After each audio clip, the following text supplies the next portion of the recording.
Gémeaux, bonjour à tout le monde, j'espère que vous allez toutes et tous très bien. Je vous remercie pour votre présence, je suis très heureuse de vous retrouver. Nous sommes ensemble pour parler des énergies qui vont peut-être vous accompagner durant ce mois de juillet 2022 déjà. Alors, le tirage des cartes est fait, vous avez en arcane majeur, on va commencer par la lune, bien sûr, qui est l'énergie, je vous rappelle, qui était venue lors de votre tirage semestriel. Si vous ne l'avez pas vu, vous pouvez le retrouver dans les playlists.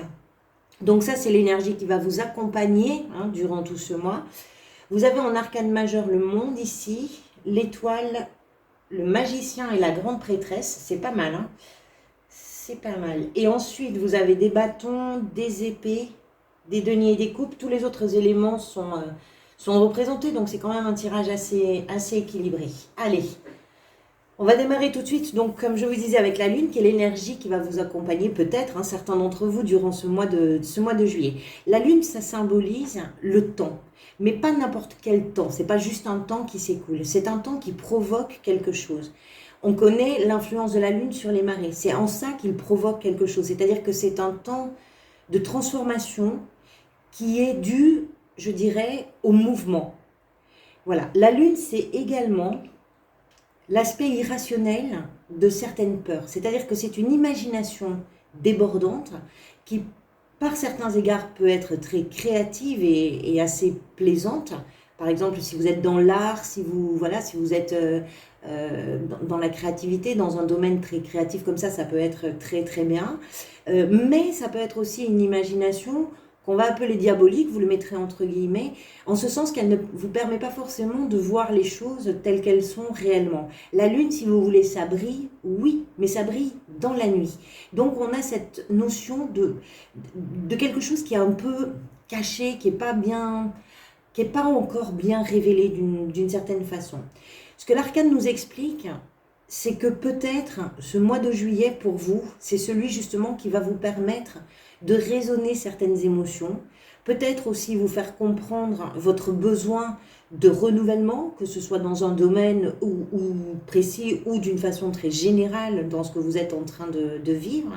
C'est aussi l'arcane qui va nous parler de votre sensibilité qui est vraiment accrue, de l'inconscient, de la confusion, comme je vous disais tout à l'heure, et de l'intuition, et puis ce cycle, comme je vous disais, qui peut prendre effectivement un mois.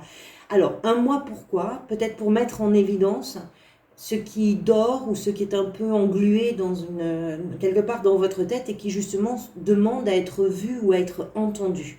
Mais de façon claire, si vous voulez, avec cette énergie, on a la notion de quelque chose qui est un peu enlisé. Voilà. Par contre, si cette carte elle sort, c'est justement pour aller vers une clarification, pour aller vers une conscientisation de quelque chose. Mais on sent qu'il y a tout ce travail peut-être sur ce mois de juillet à faire pour arriver à clarifier. Votre état d'esprit, vous avez le monde et le valet de bâton. On va commencer par la carte du monde tout d'abord. Le monde qui symbolise un point d'évolution qui vraiment atteint son sommet. C'est-à-dire que c'est une réalisation complète, totale de soi, de quelque chose que vous avez entrepris, voilà. C'est-à-dire aller au bout de ce qui avait été entrepris ou au bout du chemin que vous étiez en train de parcourir jusqu'à présent. Pour vous, étant donné que cet arcane est accompagné ici du valet de bâton, je pense que ça peut vouloir dire que vous êtes en train de terminer une étape qui est une étape importante, parce qu'il aura fallu traverser toutes les émotions et toutes les expériences des arcanes majeurs pour en arriver à ce dernier arcane. Donc, que vous êtes en train de terminer une étape vraiment importante et que vous avez déjà un pied dans la nouveauté. C'est vraiment, elles sont liées ces deux cartes. Vous avez le monde d'abord, ce qui se termine laisse place à quelque chose de nouveau. C'est vraiment très lié.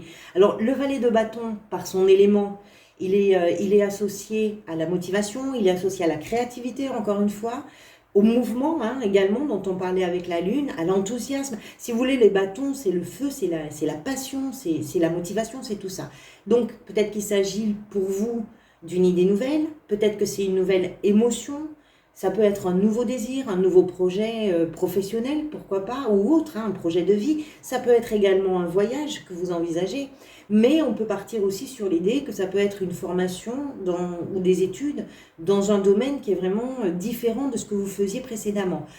Pourquoi je dis ça? Parce que ici, vous terminez d'abord quelque chose. Et même si ces deux énergies sont liées, peut-être que de pouvoir démarrer, ça implique que vous terminiez ce qui précédait, ou bien terminer ce qui précédait, ça vous permet de démarrer quelque chose. Souvent, c'est lié comme ça de toute façon. Si vous voulez, sur la première ligne, on comprend ici qu'il y a quelque chose à débroussailler d'une certaine façon pour y voir plus clair, pour mieux comprendre les choses. Et encore une fois, ce sont des énergies qu'on peut retrouver dans plein de domaines, hein, ou d'une façon générale. Donc il y a besoin de comprendre quelque chose pour pouvoir justement aboutir. Hein. Quand on arrive au monde, c'est qu'on a tout donné, on a tout pris, on a tout essayé, on est allé au bout de ce qu'on avait à vivre. Professionnellement, sentimentalement, familialement, enfin j'en sais rien, ça va dépendre de votre situation, bien évidemment, à chacun. Mais on voit que vous arrivez vraiment à l'apogée de quelque chose. Et ensuite, ça vous permet de démarrer quelque chose d'un peu nouveau avec ce valet de bâton. Qu'est-ce qui vous a poussé vers ça? Ici, vous avez l'énergie du roi d'épée. Alors, le roi d'épée, ça peut représenter bien sûr plusieurs choses. Déjà, ça peut représenter une personne de votre entourage qui serait comme vous d'un signe d'air, c'est-à-dire Gémeaux, Balance ou Verseau, c'est possible. Quelqu'un qui aurait vraiment une grande maturité dans la communication, quelqu'un qui vous aurait peut-être aidé à réfléchir.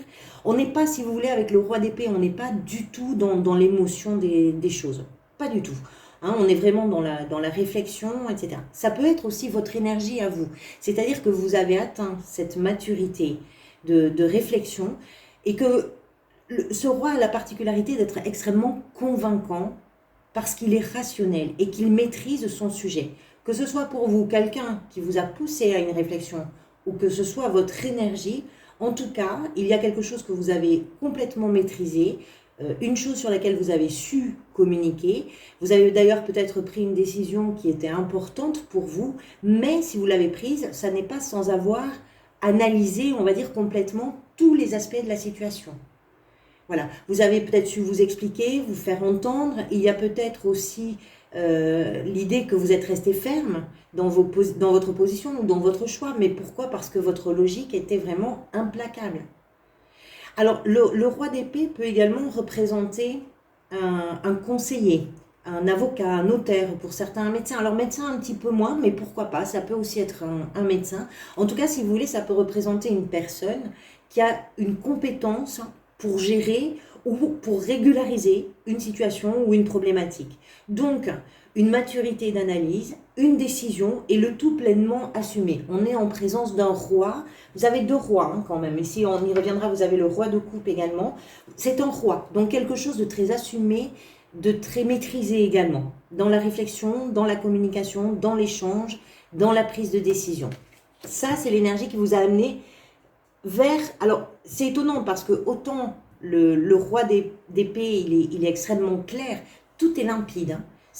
On ne peut pas démonter son argumentaire, c'est sur des rails.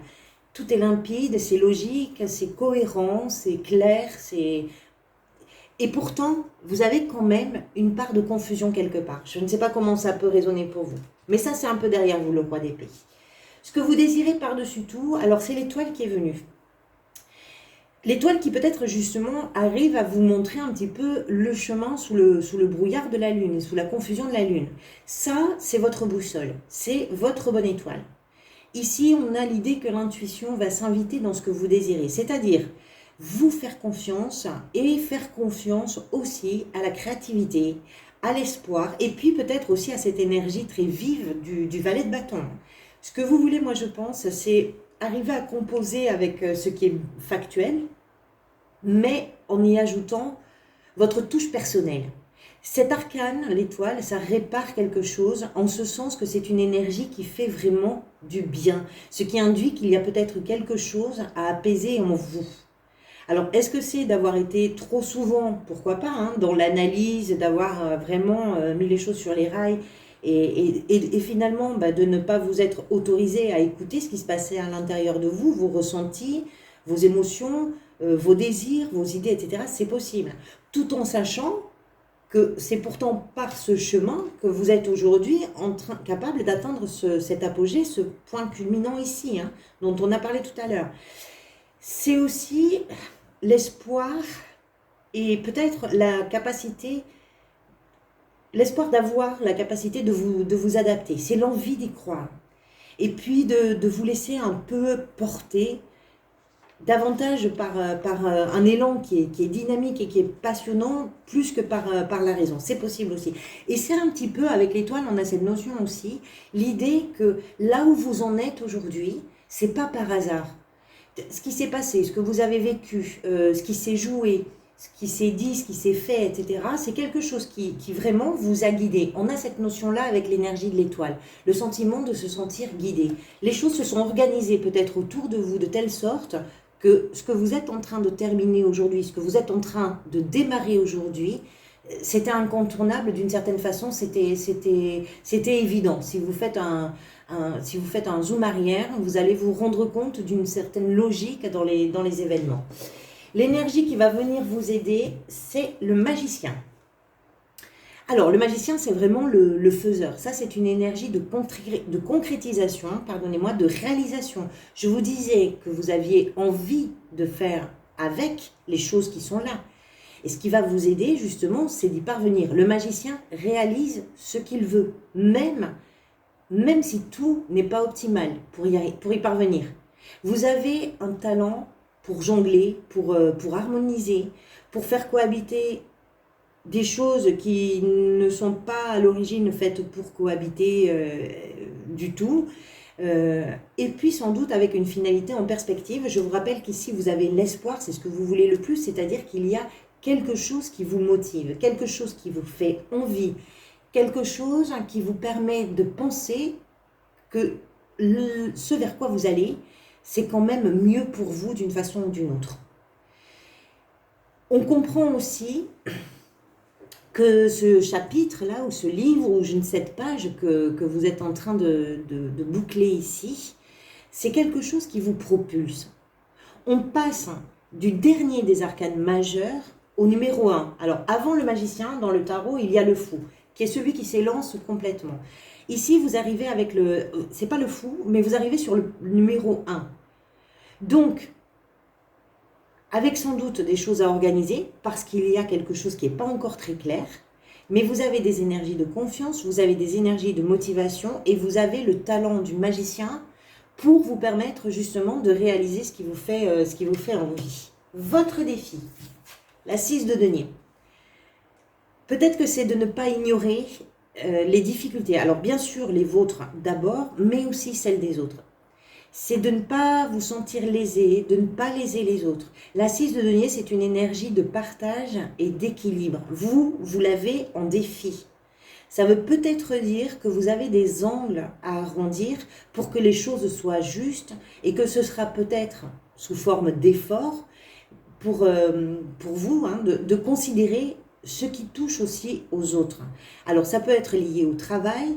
La question de ça peut être lié d'ailleurs à toutes sortes de choses. Je dis le travail parce qu'on est en présence des deniers, donc c'est ce qui me vient. Mais ça peut être lié à plein de choses. La question, si vous voulez, de votre défi, c'est qu'est-ce que je donne, qu'est-ce que je reçois? Que l'on parle de votre temps, que l'on parle de votre argent, de vos sentiments, de la considération que vous avez pour les gens, qu'ils ont pour vous, de vos valeurs, celles que vous avez envie de défendre, sans pour autant aller saboter celles des autres. Vous comprenez l'idée? On a cette idée d'harmonisation.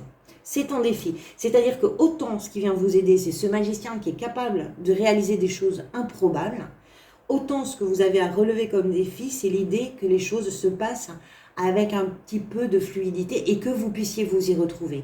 Quand on se pose avec le 6 de denier, on comprend qu'il faut trouver aussi sa juste place par rapport à ce que l'on est en train de vivre. Peut-être parce qu'il y a un déséquilibre quelque part. C'est un défi pour vous. Au niveau professionnel, vous avez la 3 de coupe. Alors, Il est possible que vous ayez quelque chose à fêter dans la sphère professionnelle et qui peut résulter d'un travail d'équipe. C'est l'une des rares cartes où l'on voit plusieurs personnages dans le tarot.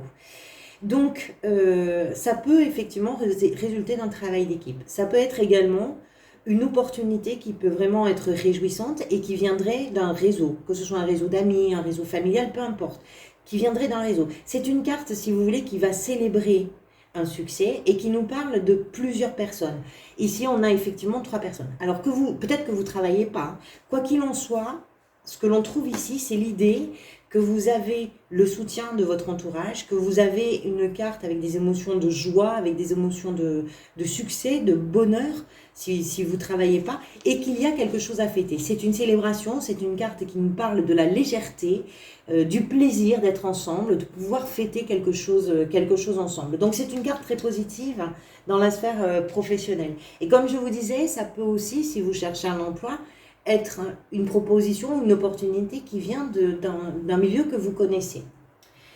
Dans votre sphère sentimentale, vous avez la grande prêtresse, la papesse. Alors, la papesse qui a un lien étroit, toujours, on le dit, avec les secrets de la vie. Donc c'est une énergie qui est vraiment canalisée, qui est contrôlée. On est à l'antithèse des emportements, c'est de la patience, c'est de la compréhension. Encore une fois, de la même façon qu'avec l'étoile, de la même façon qu'avec la lune, on est sur une carte qui nous parle de votre intuition et ici, elle est redoutable, l'intuition de la grande prêtresse.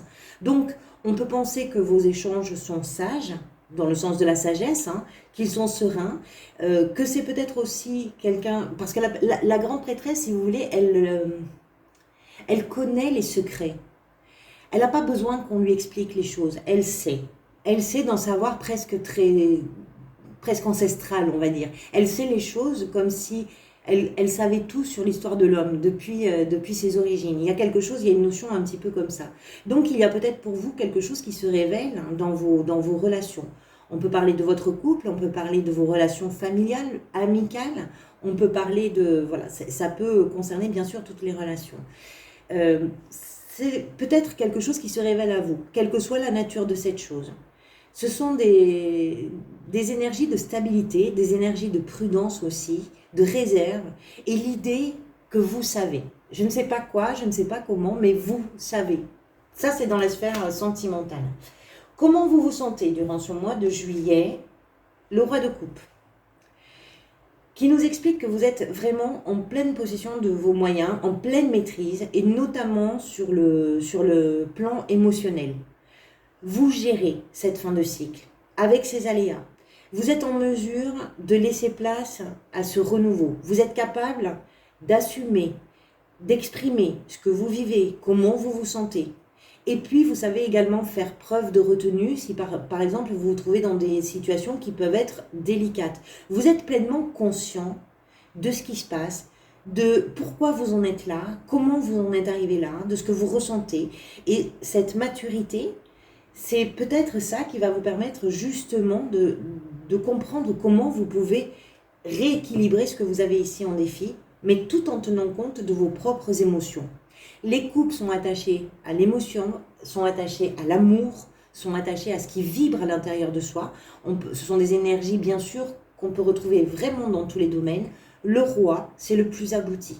Ça veut dire qu'il y a une grande maturité émotionnelle dont vous êtes peut-être en train de prendre conscience. Alors, ce qui est étonnant pour moi, c'est que vous avez vraiment...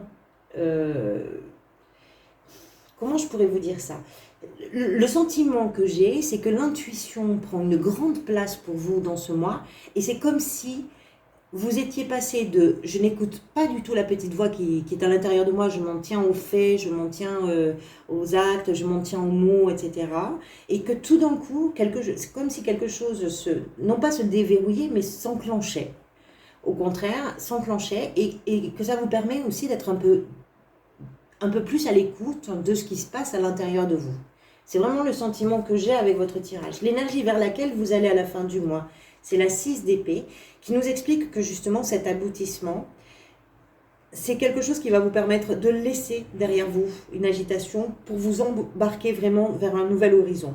Alors parfois, ce sont des toutes petites choses qui vont vraiment faire la différence dans le quotidien. Mais parfois, c'est un vrai départ, c'est-à-dire qu'on quitte un lieu, on quitte un travail, on quitte des gens, on quitte une situation. Ça peut se passer à l'intérieur de vous, c'est-à-dire qu'à l'intérieur de vous, vous êtes capable de faire table rase parce que vous êtes vraiment sur une étape charnière, sur une étape de vie qui est importante pour vous. Donc vous mettez un grand coup de balai dans tout ce qui a précédé, non pas en oubliant, hein, mais simplement pour vous diriger vers quelque chose de nouveau. On verra. Qu'est-ce que vous avez, vous, le mois prochain? Attendez. Voyons. Gémeaux. Le magicien, qui est ici au cœur de votre tirage et qui est vraiment l'énergie qui va vous aider, c'est l'énergie du mois prochain. Très bien. Bon, mais c'est parfait. C'est très bien. Ce que vous laissez derrière vous, si vous voulez, ce que vous laissez derrière vous, c'est parce qu'effectivement, vous êtes arrivé au bout, tout simplement. C'est le bout. Vous n'irez pas au-delà. Vous le savez, c'est une évidence pour vous. Je ne vois pas quelque chose de dramatique, hein, c'est vraiment quelque chose. Par contre, c'est vrai que quand on avance, quand on laisse des choses derrière soi, ça peut provoquer aussi des émotions.